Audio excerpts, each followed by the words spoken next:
ባቢሎን ደራሲ ዶክተር ክብረአብ ፍሬ ኣብዚ እዋንዚ ኣብ ደገ ጸንሐ ሓደ ካብቶም ወታደራት መጺኡ ታ መኪና ትምለስ ከም ዝነበረት ስለ ዝሓበረ ብጉያ ንደገ ወጺኡ ነቶም ወታደራት ሓደ ክውል ዝበለ ቦታታት ከም ዝሕዙ ብምግባር እቲ ሓላፊ ባዕሉ ድሕሪ ትምእተዊ ማዕጾ ተሓቢኡ ሽጉጥ ኣውፂኡ ክጽበ ጀመረ። ድሕሪ ቁሩብ ካልኢታት ነታ መኪና ኣብ ኣፍ ደገ ኣብ ታሕቲ ኣብ ጥቓቲ መደያይቦ ደው ኣቢሉ መራሕ መኪና እናፋጸ ንበይኑ ንላዕሊ ናብታ ምእተዊት ማዕጾ ብምምራሕ ከፊቱ ምስ ኣተወ በዚ መጽአን ዘይብለን ኣእዳው ብኽሳዱ ሒዘን ንእዳውን ድሕሪት ጠውየን ናብ ፊት ንፊት እታ ማዕጾ ዝነበረ መንደቕ ብገጹን ኣፍ ልቡን ኣጸግዖ። ብስምባዴ ዝብሎን ዘረቦን ዝጠፍኦ መራሕ መኪና እንቃንቃና ዝተንፈሰ ሱቕ በለ። እተን ናብ መንደቕ ዘጸግዖ ኣእዳው ከም ብሓድሽ ንመንከሱ ብምጥዋይ ገጽ ንገጽ ምስቲ ሓላፊ ናይቶም ወታደራት ኣራኸቦ። ኣበይ ጸኒሕካ? እቶም መሳኻ ዝኸዱ ሰባት ከኣበይ ኣለዉ? ብምባል ከኣ እቲ ሓላፊ ብዕፁ ኣስናኑ ኣብ ገጹ ፋጸየሉ። እቲ ጉዳይ ገና ዘይበርሃሉ መራሕ መኪና ከኣ ብፍርሂ እናንቀጥቀጠ እንቃንቃዕ ብምስትንፋስ ደጋጊሙ ጥፍጣፍ እናወዓጠ ኣየኖት ሰባት ኢሉ ሓተተ። እቶም ንሆስፒታል ዝወሰድካዮም ምስቲ ኣላይ ሕሙማት ኮይንካ ሓደ ሕሙም ሒዝኩም ካብዚ ዶ ይከድኩምን ኢኹም ኢሉ ከም ብሓድሽ ፋጸየሉ። ምውሳድሲ ወሲድናወ እትኾነ ግን ነቲ ሕሙም ሒዝናዮ ኣይተመለስና። ስለምንታይ? እቲ ኣላይ ሕሙማት ከኣበይ ኣሎ? እቲ ሕሙም ከምስኡ ድዩ ተሪፉ ወይስ ኣይተረፈን? በለ ብህፁፅ ኣዘራርባ። ካብ ሆስፒታል በይንና ኢና ወፂና ሰዓት ስለ ዝኣኸለ ኸዓ ነቲ ኣላይ ሕሙማት ገጹ ጽሕዮ ኢሉ መለሰ ማፍርሒ። ኣብዚ እዋንዚ ናይቲ ሓላፊ ፋጻ ናብ ምግዓር ተለወጠ። የማነ ጸጋም ጸርፊ ብምስንዳው ከኣ ዝብሎ ጠፊእዎ ኣብ ጥቑ ኣብ ጽንሐ መንበር ረፋዕ ኢሉ ኮፍ በለ። ድሕሪ ነዊሕ እዋን ዝወሰደ ዝመስል ናይ ካልኢታት ግዜ ሕርቃን ዝዘሓለ ብምምሳል ነቲ መራሕ መኪና መኪንኡ ሒዙ ናብ ገዛ ናይቲ ኣላይ ሕሙማት ክወስዶም ኣዘዘ። ተመራሪሖም ድማ ንደገ ገጾም ወፁ። ናይቲ ኣላይ ሕሙማት ገዛ ኣብ ከባቢ ዕዳጋ ሐሙስ ስለ ዝነበረ ናብኡ ንምብጻሕ ብዙሕ ግዜ ኣይወሰደሎምን። ኣብኡ ምስ በጽሑ ከኣ ነቲ መራሕ መኪና ናብ ገዛ ኣትዩ ከይተዛረበ ጸዊዕዎ ጥራይ ክወፅእ ሓቢርዎ ኣብ ደገ ኣብ መኪና ኮፍ ኢሎም ክጽበይዎ ጀመር። እቲ መራሕ መኪና ብዙሕ ኣይጸንሐን። ብድሕሪ 5 ደቂቕ ተመሊሱ ምስ መጸ እቲ ኣላይ ሕሙማት ኣብ ገዝኡ ከም ዘይነበረ በዓልቲ ቤቱ ግን ናይ ምሸት ትምህርቲ ከም ዘለዎን ድሮ ሰዓት ኣኺልዎ ንቤት ትምህርቲ ምዃዱን ከም ዝሓበረቶ እቲ ቤት ትምህርቲ ኣበይ ከም ዝኾነ ተወኪስዋ ዘይትፈልጦ ምዃና ገለጸሎ። እቶም ወታደራት በቲ ዝነበሮም ሕርቃን እንተዝከኣሎም ሰብ መሓረቱ ናበይ ከም ዘብሉ ጠፍቆም ከብዶም ብጥሜት ኣጉረምረመ። ኣእጋሮም ከኣ ብድኻም ራዕራዕ በሎም። ክዛረብዎ ዝኽእሉ ነገር ስለ ዘይነበሮም ግን ነቲ መራሕ መኪና ኣፋንዮም ብዘይ ሓደ ዘረባ ኣብ መኪንኦም ኮፍ በሉ። ድሕሪ ነዊሕ እዋን ከኣ ብጀካ ኣብታ ዘለዋ ኮይኖም ነቲ ሓደ ምስ ሳሙኤል ከራኽቦም ዝኽእል ኢሎም ዝኣመኑሉ ሰብ ምጽባይ ካልእ ኣማራጺ መንገዲ ከም ዘይብሎም ኣሚኖም ካብ ኣጋ ሰዓት 5 ፈረቓን ኣቢሉ ይኸውን ኣጣጢሖም ኮፍ ብምባል ንምምላስ ናይቲ ኣላይ ሕሙማት ክጽበዩ ጀመሩ። ዶክተር ኣስመሮም ሰዓት 5 ኣኺሉ ንገዝኡ ክኸይድ ታንጠ። ኣቐዲሙ ብስልኪ ኩነታት ሳሙኤል ሓቲቱ መግቢ በሊዑ ደቂሱ ከም ዝነበረ እኳ እታ ሰራሕተኛ እንተሓበረቶ ልቡ ምርጋእ ኣበየ። እቶም ፖሊስ ዘይቁኑዕ ሓበሬታ ከም ዝሃቦም ምስ ፈለጡ ተመሊሶም ከም ዝመፁ ኣይተጠራጠረን። ብቑዕ መልሲ ክቕርበሎም ከም ዝጽበዩ ይኣምን ነይሩ እዩ። ናይ ሕጂ ቀዳማይ ጸገሙ ግን ናይ ሳሙኤል ጥዕና ኣብ ዝኸፍአ ኩነታት ከየምርሕ ብቑዕ ዕረፍትን መግብን ከምኡ ከዓ መድሃኒትን ክረክብ ከም ዝኽእል ምርግጋጽ ነይሩ። ሰዓት 5 ምስ ኣኸለ እቶም ኣባላት ፖሊስ ተመሊሶም ብዘይ ምምጾም እናተሓጐሰ መኪኑ ኣልዒሉ ንገዝኡ ተወንጨፈ። ኣብ ገዛ በፂሑ ነታ ሰራሕተኛ ኩነታት ናይ ሳሙኤል ሓቲቱ ክሳብ ሽዑ ካብ ድቃስ ከም ዘይተስኤ ምስ ሓበረቶ ከዓ ቀሲኑ ብግቡእ ከስተንፍስ ጀመረ። ንሳሙኤል ግን በቲ ባዕሉ ዘዘንተወሉን ንሱ እውን ዝመርመሮን ብርቱዕ ድኻምን ጭንቀትን ከም ዘለዎ ይፈልጥ ስለ ዝነበረ ክድቅስ ገደፎ። ቴሌፎን ብምድዋል ካብ ድቃስ ከይተስእዎ ሰላም ከይከልእዎ ብምሕሳብ ከዓ ነታ ቴሌፎን ካብ መሰኩዓ ኣውፂኡ ሳሙኤል ክሳብ እትስእ እሞ ንውሕ ዝበለ ዕላሎም ክሳብ ዝጅምሩ ሓደ ሓደ ከም ብቦ ሓሲቡ ዝነበረ ጽሑፋት ብምልዓል ናብ ናይ ገዛእ ርእሱ ክፍሊ ኣተወ። ከይተፈለጦ ግዜ ሓለፈ። በቲ ዘንብቦ ዝነበረ ኣዝዩ ተመሲጡ ስለ ዝነበረ ከዓ ንክንደይ ግዜ ኣብታ ክፍሊ ከም ዝጸንሐ ኣይተረድኦን። ብመስኮት ንደገ ቆልሓታ ምስ ሰደደ ግን ጸልሚቱ ከም ዝነበረ ፈለጠ። ኣብ መንደቕ ዝነበረ ሰዓት ከዓ ሃንደበት ዘይተጸበዮ ደወል ብምድዋል ሰዓት 8 ምሸት ከም ዝነበረ ኣበሰረቶ። እቲ ሓኪም ናይ ሳሙኤል ንነዊሕ እዋን ምድቃስ ኣድላይ ምዃኑ እኳ እንተኣመነሉ ነቲ ናብዚ ኩነታት ዘብጽሖ ጸገም ብሰፊሑ ንኽፈልጥን ንቐጻሊ ክውሰድ ዘለዎ ስጉምቲ ንኽግምግምን ካብዛ ሓሊፉ ከዓ በቲ ናይቶም ፖሊስ ምክትታል ኣብ ሓደጋ ከም ዘለዎ ንኽረድኦን ካብ ድቃሱ ከተንስኦ ተገደደ። ኣብ ክፍሊ ኣጋይሽ ከይዱ ኮፍ ምባል ከዓ ነታ ሰራሕተኛ ጸዊዑ ንሳሙኤል ከተተንስኦ ነገራ። 10 ደቂቕ ምስ ተጸበየ ግን ሳሙኤል ይኹን እታ ሰራሕተኛ ስለ ዘይመጽዎ ከም ብሓዲስ ጸዊዑ ስለምንታይ ከም ዘይተንስአቶ ተወከሳ። ዋ ተንስኦም እንደም ጸኒሖምኒ ኣብ ዓራቶም ኣይነበሩን ሸቓቕ ኣትዮም ዝኾኑ ኢላ ከዓ መለሰትሉ። ድቃስ ጸጊቡ ባዕሉ ብምትንስኡ ተሓጒሱ ከዓ ካብ ሸቓቕ ክሳብ ዝወፅእ ኮፍ ኢሉ ክጽበዮ ወሰነ። ድሕሪ ሓደ ርብዕ ሰዓት እታ ሰራሕተኛ ድራር ከም ዝተቐረበ ሓበረትሉ። ሳሙኤል ግን ክሳብ ሽዑ ካብቲ ሸቓቕ ኣይወፀን። እቲ ኩነታት ንዶክተር ኣስመሮም ደንጽኦ ክሳብ ክንዲዚ ናብ ሸቓቕ ዘጽንሕ ደኣ እንታይ ኮን ኮይኑ ብምባል ናይ ሸገርገር ስምዒት ክስምዖ ጀመረ። ናብታ ሸቓቕ ባዕሉ ብምኻድ ኳሕኳሕ ምስ ኣበለ ግን መልሲ ይረኸበን። ከም ብሓድሽ ሽሙ ብምጥቃስ ተዳየ ሕጂ እውን መልሲ ይረኸበን። ቀስ ኢሉ ነታ ማዕጾ ናይታ ሸቓቕ ምስ ደፍአ ከዓ ብዘይ ጸገም ተኸፍተት። ዝኾነ ግን ሰብ ዘይብላ ጸንሓቶ። ናብ መደቀሲኡ ተመሊሱ ከይከውን ብምጥርጣር ከዓ ናብታ መደቀስ ኣጋይሽ ኣተወ። ኣብ ኣውን ሰራይ ነበረ። ንእለት ናይ ሓደጋ ደወል ኣብ ሓንጎሉ ክድውል ጀመረ። ናብቲ ገዛ ላዕልን ታሕትን ኢሉ ማንም ሰብ ስለ ዘይረኸበ ከዓ ንደገ ሄዱ ምውፃእ ናብቲ ናይ ኣታኽልቲ ቦታ ተዓዘበ።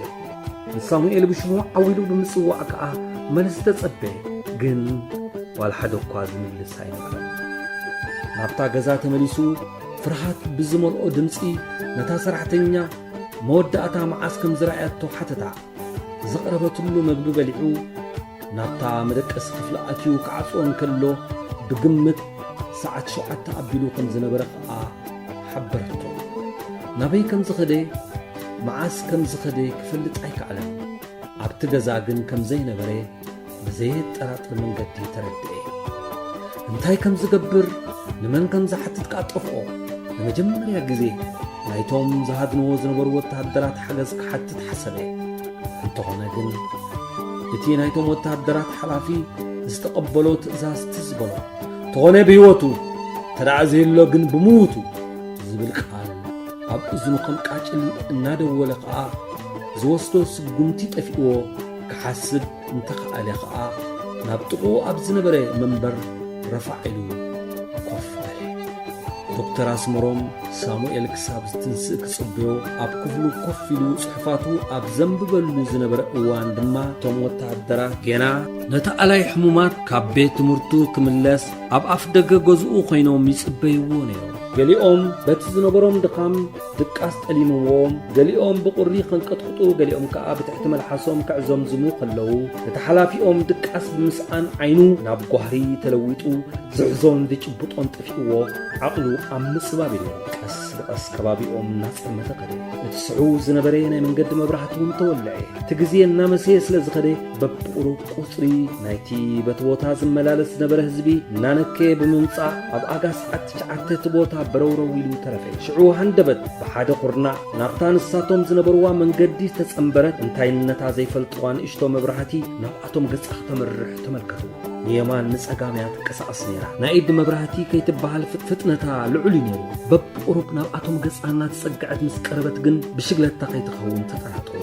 ምስ ግዜ እታ መብራህቲ ድምቀታ እናደብዘዘ ብምኻድ ኣብ ጥቖም ኣብ ዝበጽሐትሉ እዋን ዳርጋ ኣብ ምጥፋእ ገጽዓ ተቃረበት ምኽንያት ናይ መደብዘብ እዚኣ ከዓ እቲ ዝተወጥሓ ሰብ ኣብ ዝደልዮ ቦታ ስለ ዝበጽሐ ፍጥነቱ ብምጉዳል ንምዛር ናይቲ ዲናሞ ከም ዝትሕት ብምግባር ምዃኑ ብምርዳእ ታብ ሽግለታ ደው ናብ ምባል ከም ዝተቃረበት ገመቱ ኣብዚ እዋን እዚ ኩላቶም ንቂሖም ትዕዝብቶም ብምዝያድ ናብታ ብኻልኢታት እናቃሃመት ትመጽእ ዝነበረት መብራህቲ ብምትኳር ነቲ ሙሉእ ምሸት ክጽበይዎ ዘምሰዩ ንሱ ዘይተጸበዮም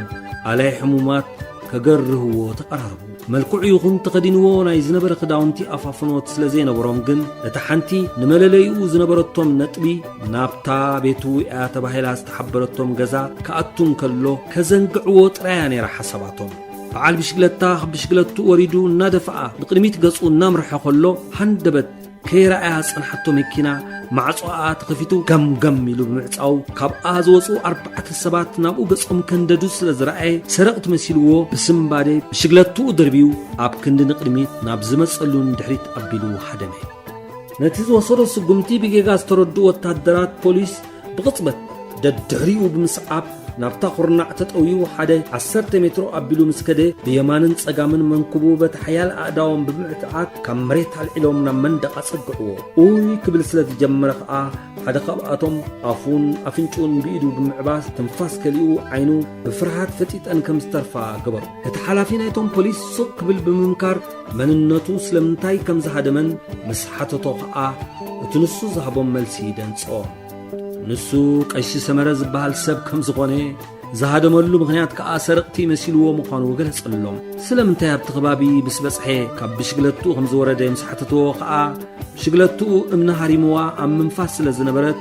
ምዃኑ ስለ ዝገለጸ ነዚ ንምርግጋጽ ኣብቲ ታ ብሽግለታ ወዲቓትሉ ዝነበረት ቦታ ኸይዶም ሓቅነቱ ምስ ኣረጋገጹ የቕረታ ሓቲቶም ክኸይድ ሓደግዎ እቶም ወታደራት ብዝነበሮም ድኻምን ድቃስ ምስኣንን ኣሰራርሖኦም ጽፉፍ ኣይነበረን ህውኻት ከይሓሰቡ ከይረጋገጹ ስጉምቲ ዝወስዱ ብቐሊሉ ዝቕጥዑን እዮም ነይሮም እቲ ሓላፊኦም እቲ ኩነታት ናይ ኣሰራርሖኦም ዘምጽኦ ዝነበረ ኣሉታዊ ጽልዋ ብምርዳእ እታ ምሸቲኣ ቐልጢፋ ክትውዳእሎም ተመነየ ድሕሪ ቁሩብ ምኽርን ማንም ብቕንዕና ዘይተቐበሎ ምትብባዕን ከዓ ነቲ ኣላይ ሕሙማት ንምጽባይ ናብታ መኪንኦም ተመሊሶም ኮፈሉ እቲ ግዜ ቀስ እናበለ ሓለፈ ሰዓት 9 ሓሊፉ ናብ ሰዓት 10 ድሓር ከዓ ሰዓት 11 ተሳገረ እናመሰየ ምስ ከደ ከዓ በታ መንገዲ ዝመሓላለፍ ማንም ሰብ ኣይነበረን እቶም ወታደራት ከም ብሓድሽ ዓቕሊ ከጽሉ ጀመሩ ክሳብ ሕጂ ኣብ ቤት ትምህርቲ ከምዝየሉ ዝኽእል ኩነታት ከምዝየሎ ብምግማት ከዓ ንዕላል ወይ ንፀወታ ኣብ ገለ ተኣልዩ ክኸውን ይኽእል እዩ ብዝብል እምነት እዮም ክሳብ ለይቲ ዝጽበይዎ ዝነበሩ ኣብ መወዳእታ ግን ብቐጻሊ ኮፍ ኢልካ ምጽባይ ጥቕሙ ስለ ዘይተራእዮም ካብ መኪንኦም ብምውራድ ኣብታ ቀዲማ ዝተሓበረቶም ገዛ ቀረቡ እቲ ሓለቓ ማዕጾ ክሕኩሕ ከሎ እቶም ካልኦት ዝጾቱ ብየማነ ጸጋም ናይቲ ማዕጾ ብምጽባይ ንዝኾነ ይኹን ኩነታት ክምክቱ ተላልዩ እቶም ገዛ ዛጊት ደቂሶም ስለ ዝነበሩ ይመስለኒ ነዊሕ እዋን ዝምልስ ሰብ ኣይነበረን እቲ ምክሕኳሕ ምስ ነውሕን ምስ በርትዕን ግን ብፍርሃት ዝተበራበረ ሰብ ኣብ ጥቓ ማዕጾ ብምቕራብ ብትሑት ድምፂ መን ኢሉ ሓተተ ሓለቓ ፖሊስ መንነቱን ስገለጸ ከዓ ቀሲላ ተማዕጾ ብሓደ ክዳን ለይቲ ተኸዲኑ ብፍርሃት ዓይኑ ኣፍጢጡ ኢዱ ዘንቀጥቅጥ ዝነበረ ሰብኣይ ተኸፍተ እቶም ወታደራት ንውሽጢ ገዛ ብምእታው ነቲ ኣላይ ሕሙማት ምስ መንደቕ ኣጸግዕዎ መንነቱ ምስ ኣረጋገጹ ከዓ ኣበይ ከም ዘምሰየ ሓተትዎ እዋ ኩሉ ግዜ ከም ዝገብሮ ገዛ ያምሴ ساعات حمشت قلنا أبزي عين بركان ساعات حمشتس نبيت مرتي خيدة هاودا ساعات كندي تمليسكا هاو مستفد سكوت غيله ساعات شعب تبيلن جزاءتي تموت الدرات نتي ببلاش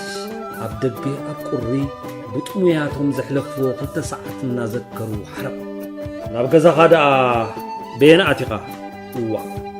بقى بزا كل جزية زمسألة من قدم بقى سمع زحوي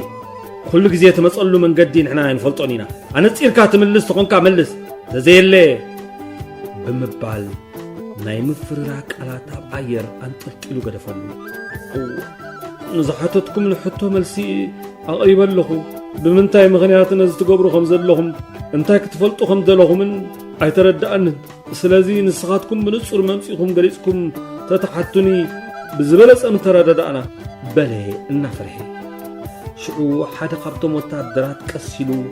نتحلقوا أبزنو حشق بمبال نتقشي غنعزو بتاخرنا عم ستقونا أي زخوة إلو بلسر كاب سراح ساعات كندي أخا وطيخا وساعات 4 إزوص ساعات كندي كم توص فلتي لو معنتقن ساعات كندي وطيكا مالتي حموم حيزي نهوسبيتال ساعات كلتا مسكتكو أو خلوخو زوص قالو جزي سلازا أخلي ناب سرح كي تمرسكو نغزاي كيدي اتي زوصدكم حموم كي نابي قديفكم هوسبيتال مدقاس يدلي يسلس تبهلي أو قديفنا يمسينا هوسبيتال كدقس يدلي يتباين من يخوم يلو حكيم منبر كالدا أمن كبر سمع كسلك حسب تحرام صقم كي تودع حكيم هوسبيتال كدقس يلوكا هو محمامك أكو حميم نيريو أسكت بزعبة حمامو من تيقوكا أبي دربي خايو 5 مسأخة إنا غنفلت دلينا أنا ساي دربا خوان تمرميرو مسود إيه أطبقو حميمو سلازلو خدك سيو سلازبلني أبو حديقة يوتي سلازبلني من يخوم يلوكا الرقاقيس كاس كتزارب اتحكم حتى نسندي ما كم اتحكم يخوم زبلني مسندي يزارب نيري نتسخونا له بلي كم بحدش الناس تتعطي الرقاقيس العركة أبزي تصبخا يوصقم كي تودق حكيم بعلو دي يخوم يلوكا بمبال أبقدمو قص قريبو بنتقطع بنايتي بتستعطوا أفو تريفريف زبل زنبري تفتعف صيقا لتعالي حمومات بفرحات نانقطقط نتن أبتا هوسبيتال صنحلن 2 ساعات كذكر فتني بفلاي كا نتن مستحكم زغبرن مملاسات دغاغيمو ابا امو ملالسن قس إلو تحكم نتحمم اب ممرمري كفلي نبين حيزو وقعتن كلو تزبلو دحريو قا كاب تخل وصيو تحمم ازيو سلسله زخوني اب هوسبيتال مدقاس كم زدليو قحبرون كلو كاب تحط صفحين حنقلو سفف في لبموص برحو زنا قبر كلو سلز دنغوي مخنيات مدنغويو بيغا زغمت حلقه بوليس سابع مختي أب كبدو حريمو أب سامبو زنبر أير حندبت النفس أي خمس وص بمقبار كبدو بأداو دقفو تعاصفو بقدميت كم زدفع قبرو تحبا براي مغان كم عستفئنا بو مغنيات اندقات حبيق كان غزا خازعتها قلطف تنس حق تزارب تدعزي اللي مسخانا نمدبر بوليس كتكيدخا بل لتعالي حمومات بتي كي تتصبيو زمصو محرمتي ناتق الزوي قسيلو رقطني اتحكم دحري مرمرا اما مرمر بوتا نتحمم حديقو بمنصا وتصع سلازغوني هوسبيتال اتوايل سلازي حديقكم غيلو مزبلنا نحنا دم حديقنا يا غيدنا إلو ملسي دحر قرب محساب نتحلقا بوليس نجزئو مستعلي حمومات زربا مقصال تقم 5 يقولو مردا كم بحدش نهيدت كالإتات بحساب نابتا هوسبيتال تملسي اتحكم كاردتات قلابيتو هونتات نايت حموم زسقر كم زي نبرا بمقلاص حكمنو وديو نبوتو 5 تملسي قليتو لي زخا حجي وصع سلازنبري ناب هوسبيتال كم زأتو تحبيروني بلا من يزحسو ناب هوسبيتال تملسو مستحكم كم بحدش كزرارب بموسان نتعالي حمومات نصب حيتو نقو ناب صرحو مسيو كزراربو سلازغوني عب سرح كصنحو خمزلو بمفرح حبيرو مسوات تهدراتو سرسر النابلو ንሆስፒታል ገጾም ኣቕልዑ ናብ ሆስፒታል ኣብ ዝተመልስሉ ግዜ ኣጋ ፍርቂ ለይቲ በፂሑ ስለ ዝነበረ ኣብ ናይ ድንገተኛ ሕክምና ኣገልግሎት ዝወሃበሉ ክፍሊ ብምምራሕ ዶክተር ኣስምሮም ምህላው ሓተቱ ተኾነ ግን ኣብቲ እዋን እቲ ተረኛ ከም ዘይነበረ ተሓበሮም ገዝኡ ኣበይ ከም ዝኾነ እንተተወከሱ ከዓ ዝፈልጥ ኣይነበረን ናይ ገዝኡ ቁፅሪ ቴሌፎን ረኺቦም ተደወሉ ንሳቶም ኣይፍለጡ ዳ እምበር ንሳሙኤል ደቃስ ከይትኽልኦ ብምባል ካብ መሰኪዓ ወፂኣ ብምንባራ ዝምልስ ሰብ ኣይተረኽበን እዚ ከዓ ዝገደደ ጥርጣሬ ኣሕደረሎም ክትደልይዎ ከለኹም ብኸመይ መንገዲ ዲኹም ንሆስፒታል ተምፅኦ ኢሉ እቲ ሓለቓ ሓተተ ዶክተር ኣስመሮም ተረኛ እንተ ደኣ ዘይኮይኑ ተጸዊዑ ይመፅን እዩ ተረኛ እንተ ደኣ ኮይኑ ከዓ ኣብዚ ስለ ዝሓድር ንገዝኡ ዝኽይድ ምኽንያት የብልናን ብምባል እቲ ተረኛ ነርስ መለሰ ካብዚ ሓሊፉ እታ ምስቲ ሓኪም ትሰርሕ ነርስ እውን ቀትሪ ስለ ዝወዓለት ስርሓ ፈጺማ ንገዝኣ ከም ዝኸደት ናይ ዶክተር ኣስመሮም መንበር ገዛ ትፍለጦ ኣይትፍለጦ ከም ዘይፈልጥ ናታ ገዛ ግን እቲ መራሒ ኣምቡላንስ ከም ዝፈልጥ ገለጸሉ እቲ ሓለቓ ነቲ መራሒ ኣምቡላንስ ጸዊዑ ናብ ገዛ ናይታ ነርስ ብምኻድ ኣስታት ሰዓት ሓደ ኣቢሉ ይኸውን ማዕጾ ክኹሕኩሕ ጀመረ ብስምባዴ ካብ ጥዑም ድቃስ ተበራበረት ኣላይት ሕሙማት ነቲ ሓለቓ ወታደራት ምስ ረኣየት ሰንብረት ንመጀመርያ ምኽንያት መምፂኡ ክትፈልጥ ስለ ዘይከኣለት ደንጸዋ ድሕሪ ቁሩብ ካልኢታት ግን ኣቐዲማ ኣበይ ሪኣትኹም ዝነበረ ስለ ዝበርሃላ ብዛዕባ እቲ ናይ መዕቆቢ ድኻታት ሕሙም ምምፅኦም ገመተት ይቕረታ ሲስተር ኣብ መንጎ ዕረፍቲ ኣሸጊርናኪ ተኾነ ግን ኣገዳሲ ጉዳይ ብምዃንኡ ኣብዚ ሰዓት እዚ ክነተሰኣክ ተገዲድና ድሕሪ ምባል እቲ ሕሙም ድሕሪ ምርመራ ናበይ ኸይዱ ኢሉ ሓትታ እዋ ኣበይ ከም ዝኸደ ኣይፈለጥኩን ግን ዘድልዮ መድሃኒት ወሲዱ ከም ዝወፀ ይዝከረኒ ሆስፒታል ክድቅስ ኣለዎ ዶ ተባሂሉ ነይሩ እዩ ብዛዕባ ድቃስ ኣነ ዝፈልጦ የብለይን ንዓይ ከዓ ዝነገረኒ ሰብ የለን ሓኪም ምርመርኡ ምስ ወድአ ንገዝኡ ክኸይድ ከም ዝኽእል ክእዝዝ ከሎ ግን ትዝ ይብለኒ መንዳኣ ካብቲ ክፍሊ ውፅዎ ባዕለይ ሓጊዜ እዩ ወፂኡ እቲ ሒዝዎ ዝመፀ ኣላይ ሕሙማት ምስኡ ኣይነበረን ድዩ ኣነ ንዕኡ ኣይረኣኽዎን ነቲ ሕሙም ኣብ ማዕጾ ኣብፂሐ ምስ ከፈት ኩሉ ወፂ ኸይዱ ድሕሪኡ ዝፈልጦ የብለይን ብድሕሪኡ ስራሕኩም ዶ ቀፂልኩም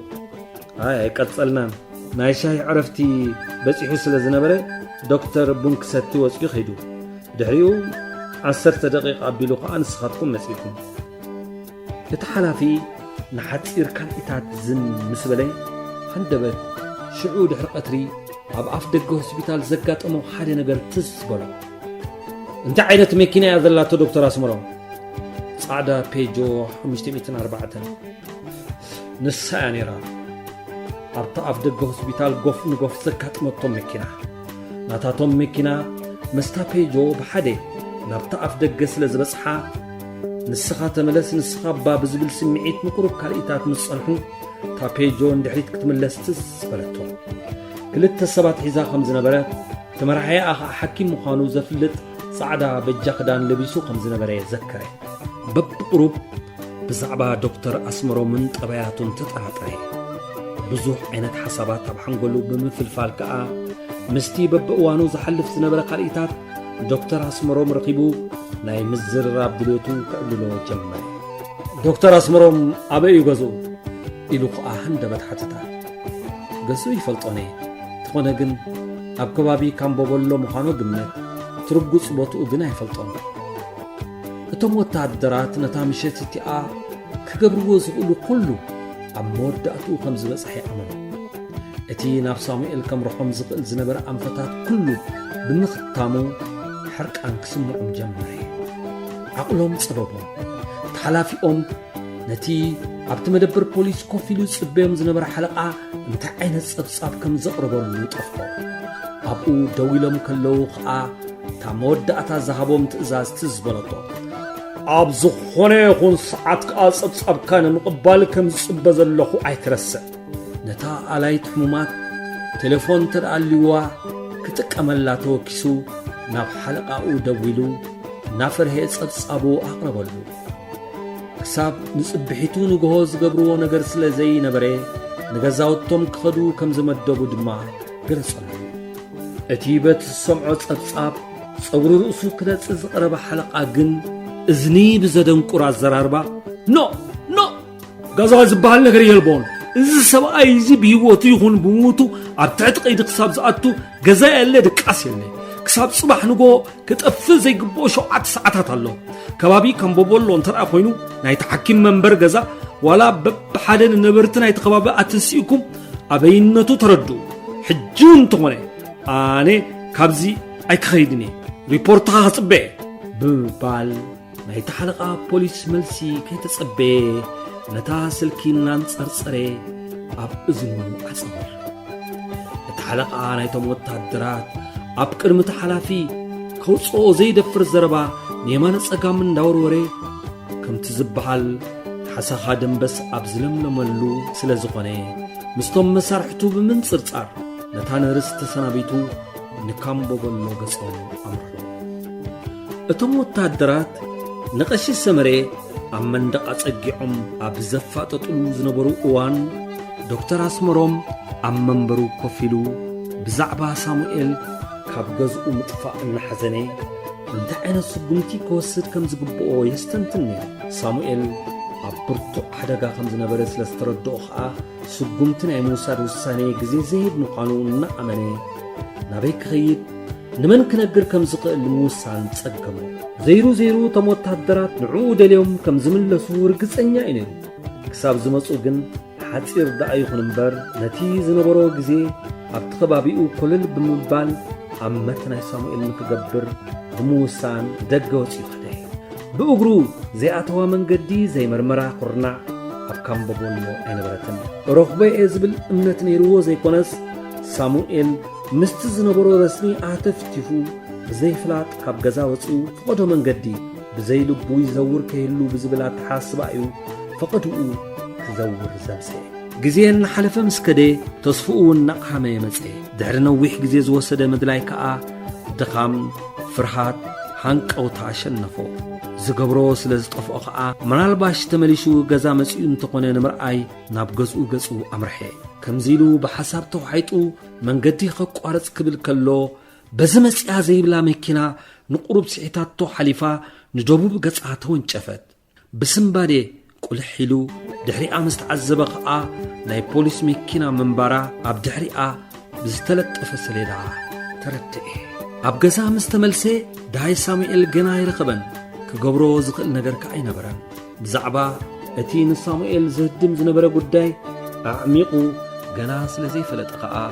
ኣበይን እንታይ ዓይነት ስጉምትን ክወስድ ከም ዝኽእል እውን ክግምት ኣይከኣለን ኣዝዩ ደኺሙ እዩ ነይሩ ተኾነ ግን ትዝነበሮ መንጣይ ካብቲ ደኻሙ ዝልዕል ብምንባሩ ክድቅስ ክዕርፍ ኣጽፊፉ ክሓስብ ክእለት ኣይነበሮን መንጣይ ንኸጉድል ሓንቲ ኸኒና ወሲዱ ኣብታ ኣቐዲሙ ኮፍ ኢልዋ ዝነበረ መንበር ከም ብሓድሽ ኮፍ በለ እንታይ እቲ ዝቕጽል ስጉምቲ ንመን ከ እዩ ዝንገር መን ኮን እዩ ክሕግዝ ዝኽእል እንታይ እዩ ናይ ሳሙኤል ሓጢኣት እንታይ እዩ ጽጉም ዝብል ሕቶታት ኣብ ሓንጎሉ እናተወናጨፈ ንነዊሕ ግዜ ሰላም ክልእዎ ይጸንሐ ኣጋስ 13 ንግሆ ኣብታ ዝነበራ መንበር ከሎ ድቃስ ሒዝዎ ኸደ ሕልሚ ክሓልም ስለ ዝጸንሐ ይመስለኒ ሃንደበት ሰንቢዱ ካብታ ዝነበራ መንበር ተሲኡ ደው በለ ንቁሩብ ካልኢታት ኣበይ ከም ዝነበረ ክርድኦ ኣይከኣለን ንየማነ ጸጋም ምስ ተዓዘበ ከዓ ቀስ ብቐስ እቲ ኩነታት ናይታ ዝሓለፈት መዓልትን ለይትን ክበርሃሉ ጀመረ ተመሊሱ ናብታ መንበር ኮፍ ብምባል ነቲ ቀስ ብቐስ እናላዓለ ዝመጽእ ዝነበረ ሕማም ርእሱ መታልሑ ብምድራዝ ከጥፍኦ ፈተነ ብምክንያት ዘይምችውነት ናይቲ ደቂሱሉ ዝነበረ ቦታ ከዓ ኩሉ ሰውነቱ ቐራጥሞ ቁርቁር ኣቢልዎ ከዓ ክሳዱ ብኽልተ ኣእዳው ብምጭባእ ተመጣልዐ ድሕሪ ቁሩብ እዋን እታ ኣብ መንደቕ ዝነበረት ሰዓት ናይ ሙሉእ ሰዓት ድምፃ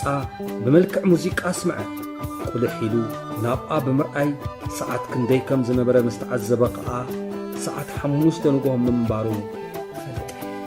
ተመሊሱ ንሓደ 2 ሰዓታቱን እንተኾነ ክድቅስ ፈተነ ዓይኑ ኸላግድ ግን ኣይከኣለን ብዙሕ ዓይነት ሓሳባት ኣብ ሓንጎሉ ይወናጨፍ ነይሩ ብህይወቱ ይኹን ብሞቱ ዝበልዎ ብምዝካር ሳሙኤል ብጥይት ናይቶም ፖሊስ ተወቂዑ ኣብ መንገዲ ወዲቑ ተራእዮ ብዙሕ ዓይነት ክፉእ ሓሳባት ኣብ ሓንጎሉ ብምምጻእ ድቃስ ከልኦ ቶም ፖሊስ ናደፋፍኡ ክወስድዎ ስለምንታይ ሓሲኻ ነቲ ሓቂ ኣውፃያ እናበሉ ኸራጽምዎ ኳሬንቲ ኽእትውሉ ኣብ ርሑቕ ናይ ሓንጎሉ ሻጢታት ተራእዮ ከይተፈለጦ ናይ ፍርሃት ስምዒት ንምሉእ ሰውነቱ ኣንፈጥፈጦ ዘይሓሰቦ ረሃጽ ነታ ተኸዲንዋ ዝነበረ ክዳና ጠልቀያ መታልሑ ተረው ተረው ክብል ስለ ዝጀመረ ኸዓ ፈውሲ ርእሲ ውሒጡ ከም ብሓድሽ ኣብታ መንበር ተመሊሱ ኮፍ ምባል ክዕርፍ ፈተነ ሰዓት 6 ኣቢሉ ይኸውን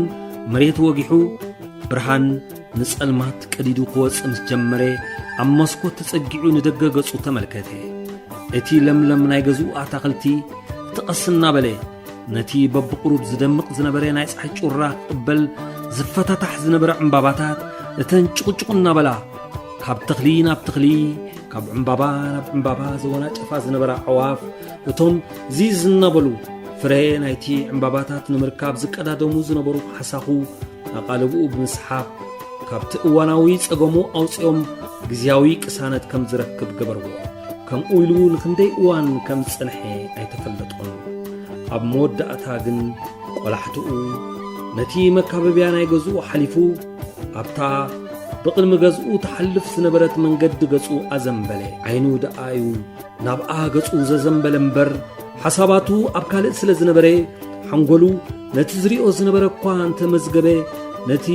ዝረኣዮ ንምልላይን ንምምርማርን ግዜን ድሌትን ኣይነበሮን ድሕሪ ቁሩብ ደቃይቕ ግን ሓንጎሉ ነቲ ዝቐርበሉ ዝነበረ ሓበሬታን ቀዳምነትን ክወሃብ ዝግብኦ ጉዳይ ምዃኑ ብምልላይ ናይ ሓደጋ ቃጭላት በብሸነኹ ክድውል ጀመረ እዚ ኸዓ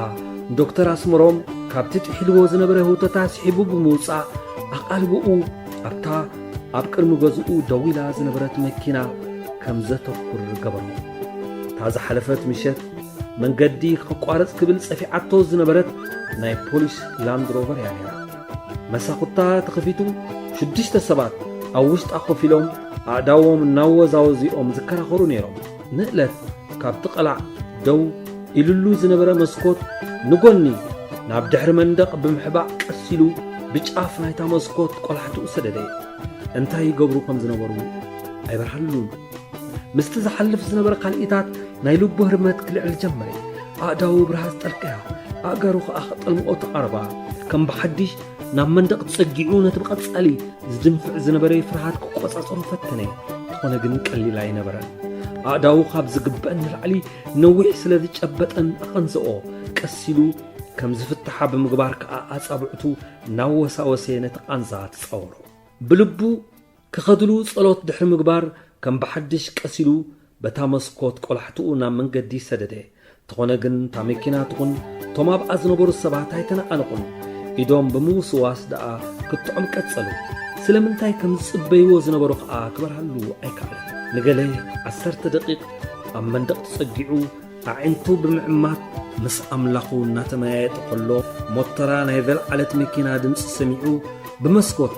ናብታ መንገዲ ምስ ተመልከተ ከዓ እታ ናይ ፖሊስ ላንድሮቨር ተላዒላ ክትከይድ ድሕሪኣ ሂባቶ ረኣየ ግዝያዊ ዕረፍቲ ብምርካቡ ኣዕሚቑ ኣስተንፈሰ ተኾነ ግን እቲ ብድሕሪዚ ክወስዶ ዝግብኦ ስጉምቲ ፈጺሙ ክበርሃሉ ስለ ዘይከኣለ ቡን ጥራይ ክቕረበሉ ኣዚዙ ናስተንተነ ኣብ መንበሩ ኮፍ በለ እቶም ወታደራት ለይቲ ሰዓት 1 ጸብጻቦም ንሓላፊኦም ድሕሪ ምቕራብ ዝተቐበልዎ መምርሒ ሒዞም ደም እናሸተቶም እዮም ንካምቦበሎ ገጾም ኣምሪሖም ሽዑ ነታ መኪና ገልታዕታዕ ብምባል ሕርቃኖም ከዝሕሉ ዝኽእሉ መሲልዎም ዘይተዓደነ ፍጥነት እናተሃንደዱ ክግስግሱ ከለዉ እዩ ድማ ኣብ መንገዲ ዶክተር ኣስመሮም ከይፈለጡ ገጭዮምዎ ዝነበሩ ነዚ ዝረኣየ ሓለቆኦም ነቲ መራሒ መኪና ቀስ በል ዓይንኻ ርአ ብለው መንነት ናይቲ ብእግሩ ዝሓልፍ ዝነበረ ሰብኣይ ከይፈለጠ ምስግዳ እንታይ ይገብር በሰዓት እዚ ዝኾነ ይኹን ጥዑይ ሰብ ኣብዚ እዋን እዚ ቦትኡ ኣብ ገዝኡ ወይ ከዓ ውሽጢ ዓራቱ እዩ ክኸውን ዘለዎ ንሕና ዘይተዓደልና ኮይንና እምበር መለሰ ብሕርቃን ነቲ መራሒ መኪና እቲ ሓለቓ ኩነታት ናይቶም ወታደራቱ ብንጹር ይርድኦ ስለ ዝነበረ ምስቲ ዝነበሮም ጥሜት ድቃስ ምስኣን ድኻም ኣብ ገጭገጭ ምባል ብቐሊሉ ኣብ ምቕጣዕ ንትእዛዙ ኣብ ምጽራር ምብጽሖም ስለ ዝተገንዘበ ብዙሕ ክዛረብ ኣይደለየን بزي مكنيازي كلاتهم سوق مبال مريصهم غعزهم قصل او وشتي 4 ساعات كا اب كامبوغلو زي بصحوون زي مرمرون منجدن كورنعن اينبران نزا حليفهم حالو منبري ابايتو حقيهم كم زخفت بمغبار ناي دكتور اسمروم غزا كعبرو مكان تتوكسو انتس بزي مفلاط انتس بزي غزيو سلازتن سقوم كتحبابرو زي دلي خوينوم انتس انتاي قدسنا ابزي قداينا اتينا بصقم نودق بزبلا تحساسبا نتا غزا كحبر اللوم زقل سب ايرخب امود اتاقا اب اغاس عات 5:45 نغو حدا بوتا ابصقع من قدي مكينوم دوا بلوم نقرب دقائق سوق بمبال نبسيجتهم متنفس يكرخبلو فتنو شعو ايفلطون دا امبر كي حسبو اتا دو زبلو لابوتا فيت نفيت ناي دكتور اسمروم غزا عليها سوق بمبال بسيجتهم بوص اللوم سلازي كالخا حندبت كلاتهم بحنساب عو بمبال كزاربو جمرو انا غرداني كدني انت انا غيرنا نحنا انت وايو سبايزي انت كيصقمو 4 معلتنا بزي مغبي بزي دقاس صلاللتو كم زبار زلو سب حلاق نري كسب معسك ايو خمزيلنا خنقصل بمبال حدا قبقتهم مررو وغلص انا هنا يتردأن هو اي سبن دينا نحنا بحاسين دينا تسريحنا انا بزا نفسي زمصر امصا امبر تنكسي لنا سبزي نام مدلاي زخدلو ابنت يبلين بلي حدا خالق بحركه بدحرزي كلاتهم شدشتيهم مرجع حساب سئنو اعداهم بموسوا استخاتو امود اتخا امردا قبصحو سلازي كالو تخلق عويلو حنساب نخزارب عدل كبو بمعتات حنساب مسمعني ابزن زحلف 4 معلتات بزوح صقم كم زغاطمنا انا ونا يكعدوني اغاطيمنا زلو سبكا كمانم كم زي كونه تردو لكم رغصي عرفتي ركب مغبون كنمغب غبو ينيرو ግን እቲ ጉዳይ ኣዝዩ ጽዑቕ ብምዃኑ ንክልቲኡ ምትግባር ኣይተኻእለን እቲ ክንሓስቦ ዘለና ግን ንሱ እውን ከማና ብጥሙዩ ብድኹም እዩ ዘሎ ካብ ናተና ዝገደደ ከዓ ተሃዳኒ ብምዃኑ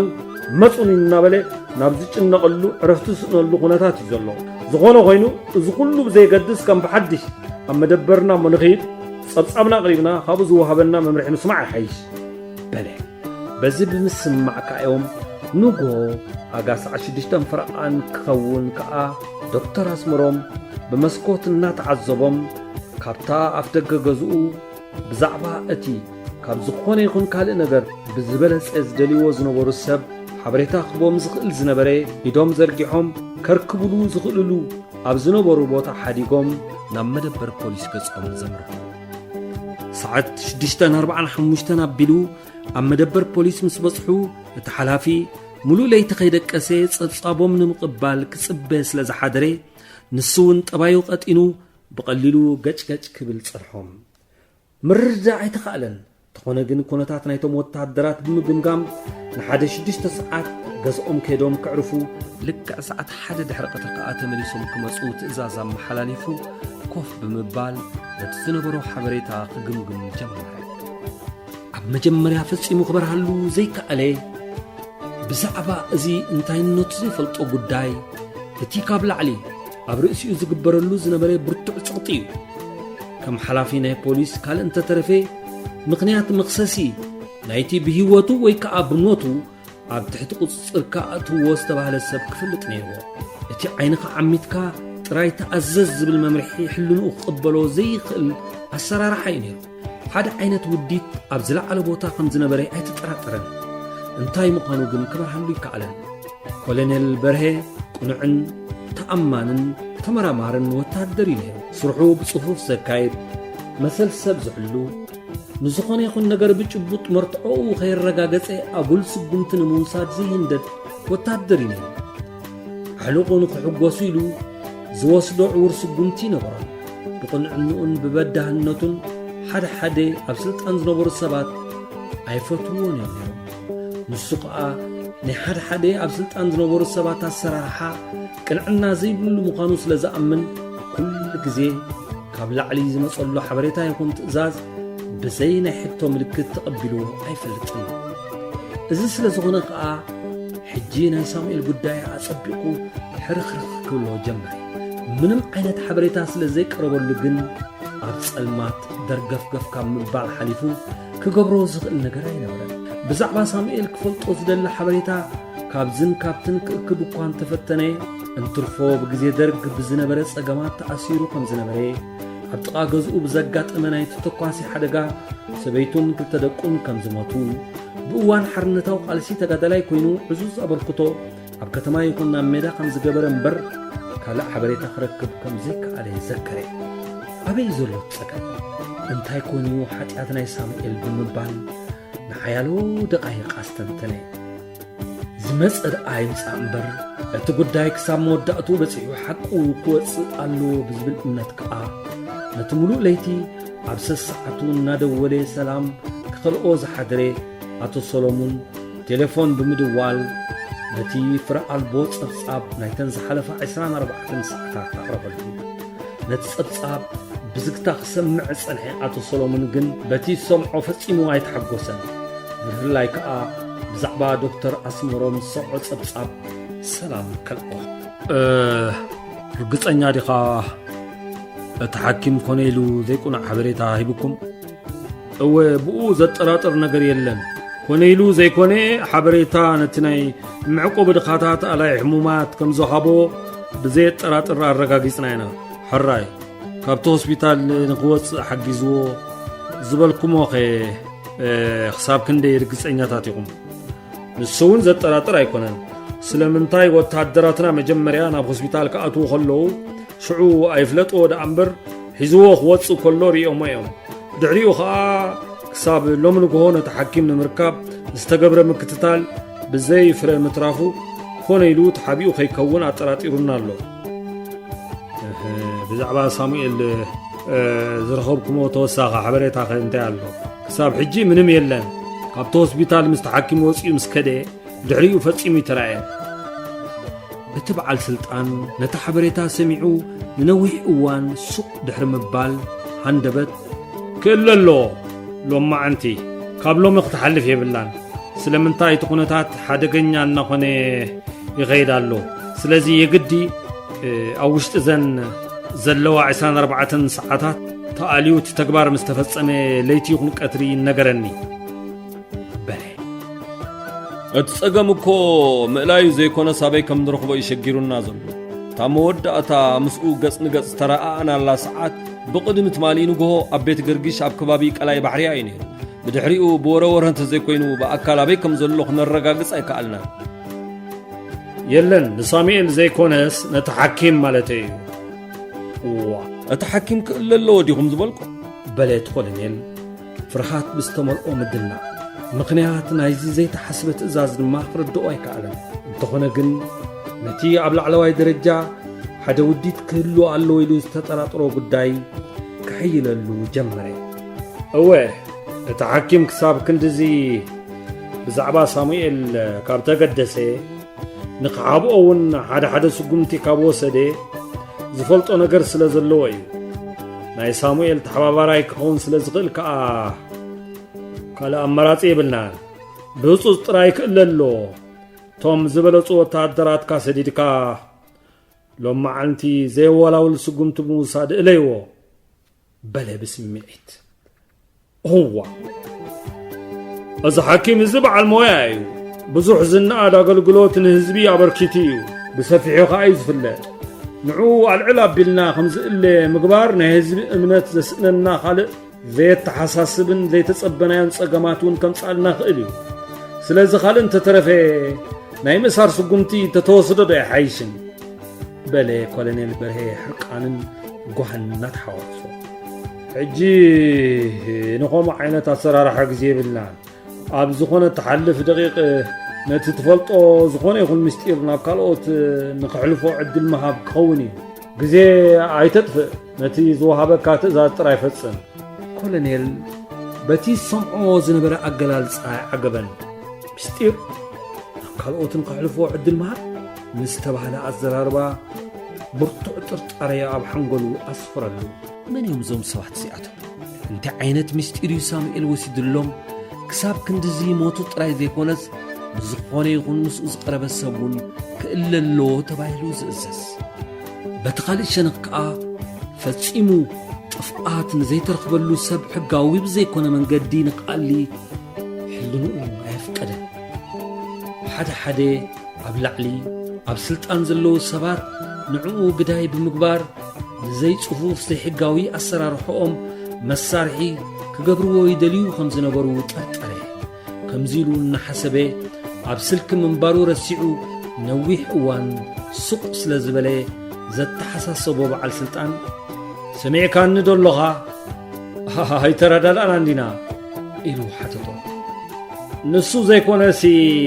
እቲ ናይቲ ሓኪም ምእላይ ከምፅኦ ዝኽእል ጸገማት እዩ ዘተሓሳስበኒ ዘሎ